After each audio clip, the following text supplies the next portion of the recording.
5, 6, 7, 8, 8, 7, 6, 5, 4,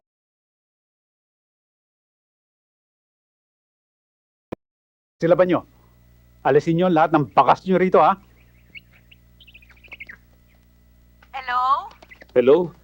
Pwede bang makausap si Superintendent? Sino ho sila? Si Hiner, kaibigan niya. Wala ho si Sir. Miss, importanteng makausap ko Ito, nasa ospital ho eh.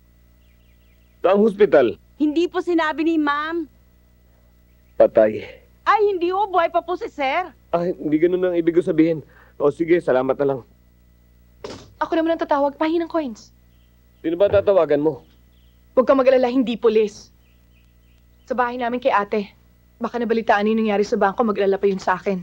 Baka naman magpagchismisan ka lang, ha?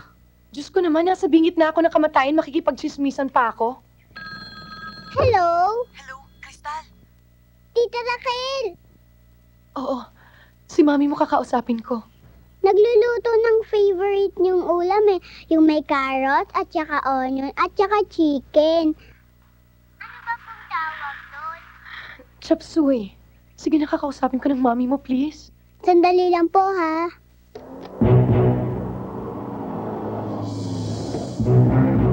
Tagal. Ano ba, bilisan mo naman. Tinatawag lang.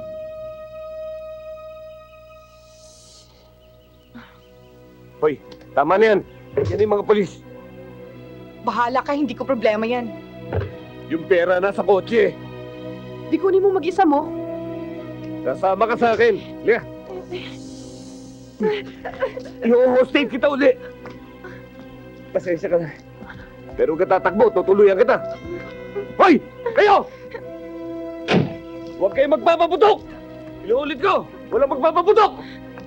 Kundi, papatayin ko ang babaeng to! Ibaba mga baril! Ibaba sabi mga baril! Ano? Papatayin ko to! Atras! Atras pa! Okay na. Sige. Sakay.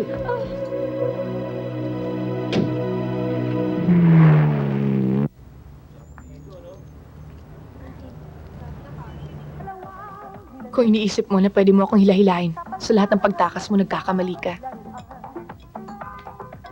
Sorry kanina. Nasaktan ka. Kung di ko naman ginawa yun, wala na sana yung pera. Hanggang kailan mo pa ba ako i-hostage? Pwede ba pakawalan mo na ako? Kailangan pa kita. Pwede ba? Kumain ka na lang. Baka sumbatan mo pa akong ginugutom kita eh. Hindi mo nga ako ginugutom. Pero pinapain mo naman ako sa disgrasya. Nandito pa lang tayo sa Antipolo. Makalayo lang tayo ng konti. Papakawala na kita, okay? Dalawang hold-upper, isang bank auditor at isa pong security guard ang napatay sa bank hold-up sa Quezon City kaninang umaga. 20 milyong piso ang itinatayang natangay ng mga hold-upper. Isa sa mga nagrespondeng pulis ang nasugatan nang nakipagputukan sa mga hold-upper. Nakilala na ang pinuno ng hold-up gang, siya ay si Hede Ramirez. Isang parolado na kalalaya lamang mula sa Bilibid Prison. Hindi pa nakikilala ang tatlo niyang kasamang nakatakas sa pamamagitan ng dinalang hostage.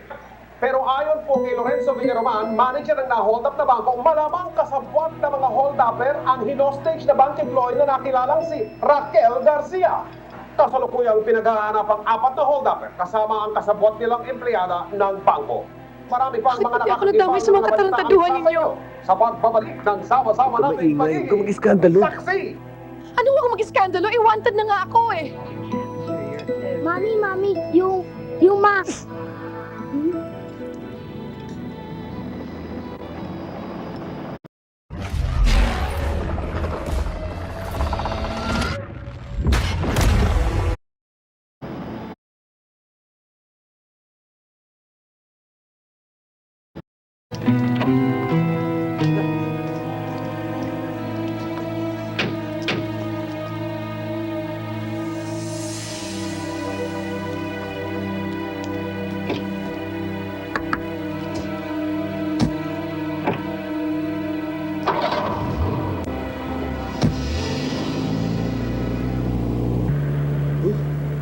Akala ko wala na akong problema eh.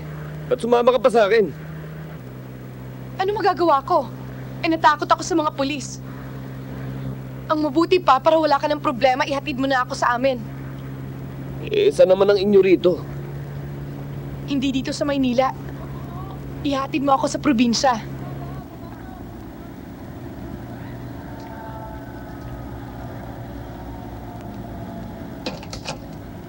Ito. Oh.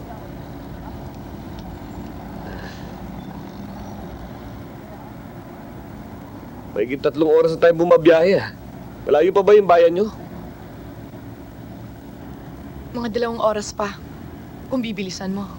Paano kung bibilisan eh? Sakit nitong pit ko. Palagi ako nakatagilid. Aray! Aray! Ano ba? Lasing ka ba? Pambihira. Wala ka bang mata? Ba't mo ko binangga? Sir, pasensya na po kayo. Hindi ko po napansin na may kotse dyan sa unahan eh. Natutulog po kasi itong 2 kasama ko eh.